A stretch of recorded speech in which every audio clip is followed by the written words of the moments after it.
Philip Woolen.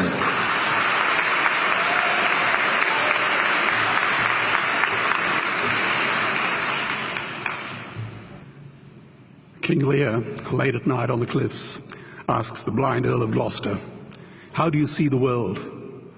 And the blind man Gloucester replies, "I see it feelingly.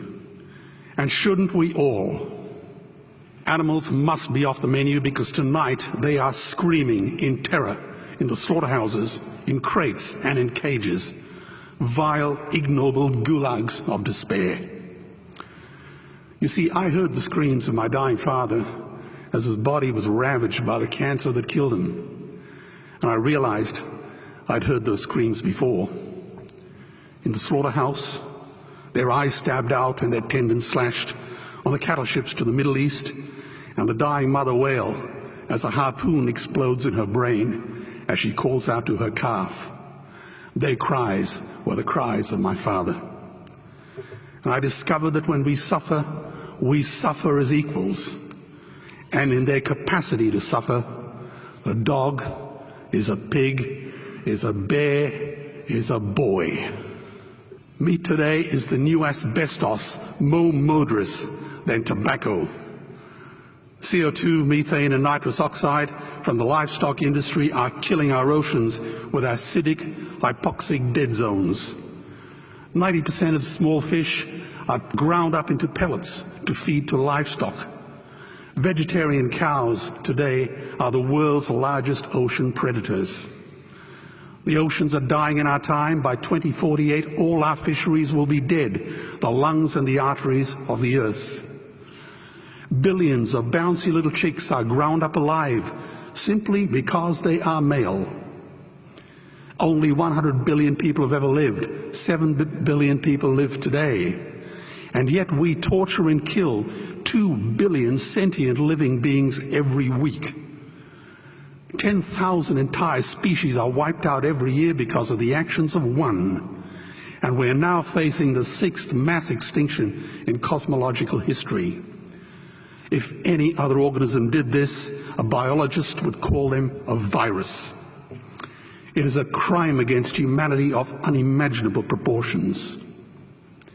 But happily, the world is changing. 10 years ago, Twitter was a bird sound. www was a stuck keyboard. Cloud was in the sky. 4G was a parking space. Google was a baby's burp. Skype was a typo. And Al-Qaeda was my plumber. Victor Hugo said, "There is nothing more powerful than an idea whose time has come." Well, animal rights today is now the greatest social justice issue since the abolition of slavery. Do you know there are over 600 million vegetarians in this world? And that is bigger than the United States, England, France, Germany, Spain, Italy, Canada, Australia, New Zealand, all put together. If we were one nation, we would be bigger than the 27 nations of the European Union. Can you believe that? And despite this massive demographic footprint, we are still drowned out by the raucous hunting, shooting, killing cartels who believe that violence is the answer when it should not even be a question. Meat kills animals, kills us, and is killing our economies. Medicare has already bankrupted the United States. They will need $8 trillion invested in Treasury bills just to pay the interest, and they have precisely zero. They could shut down every school, Army, Navy, Air Force, Homeland Security, Marines, CIA, and FBI, and they still will not have the money to pay their doctor bills. And our Cornell and Harvard say that the optimum amount of meat in a healthy human diet is precisely zero. Water, as you know, is the new oil. Nations will soon be going to war for it. Underground aquifers that took millions of years to fill are now running dry. It takes 50,000 liters of precious drinking water to make 1 kilo of beef. Today, 1 billion people are hungry. 20 million people will die from malnutrition. Cutting meat by only 10% will feed 100 million people, and eliminating meat will end starvation forever. If everyone ate a Western diet, we would need 2 planet Earths to feed us. We've only got one, and she is dying.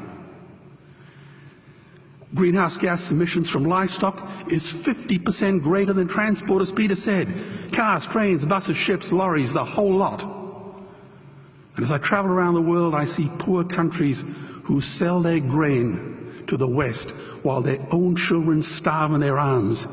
And the West feeds it to livestock so we can eat a steak? Am I the only one who sees this as a crime? Believe me, every morsel of meat we eat is slapping the tear-stained face of a hungry child. When I look into her eyes, do I remain silent? The earth can produce enough food for everyone's need, but not enough for everyone's greed.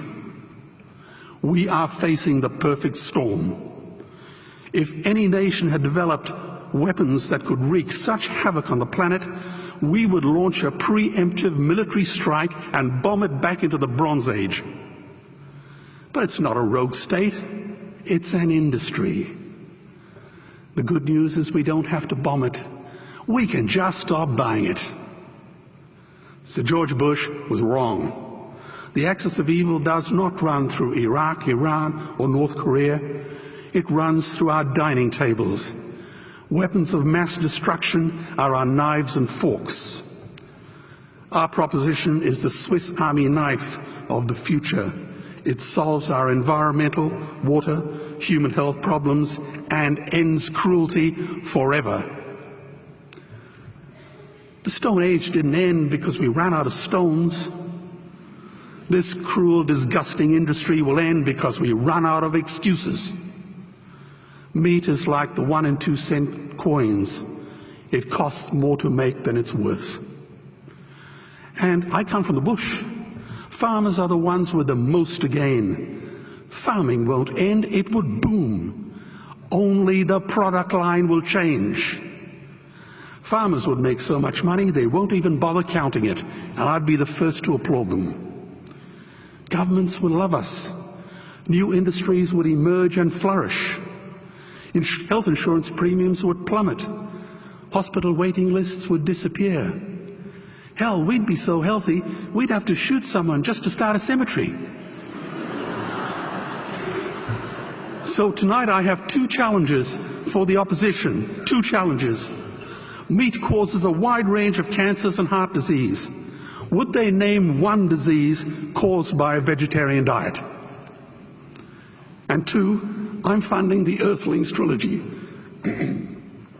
If the opposition is so sure of their ground, I challenge them to send a copy of the Earthlings DVD to all their colleagues and all their customers. Go on, I dare you.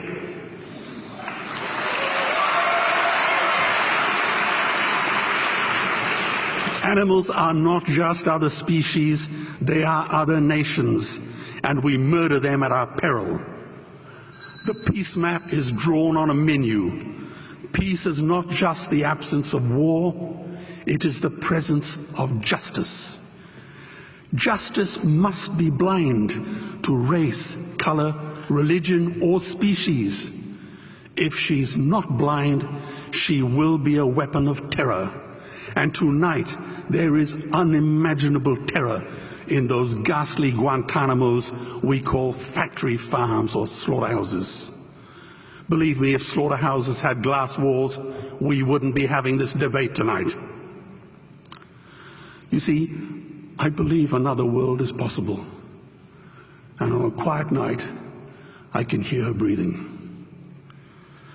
Let's get animals off the menu and out of these torture chambers. Please vote tonight for those who have no voice. Thank you.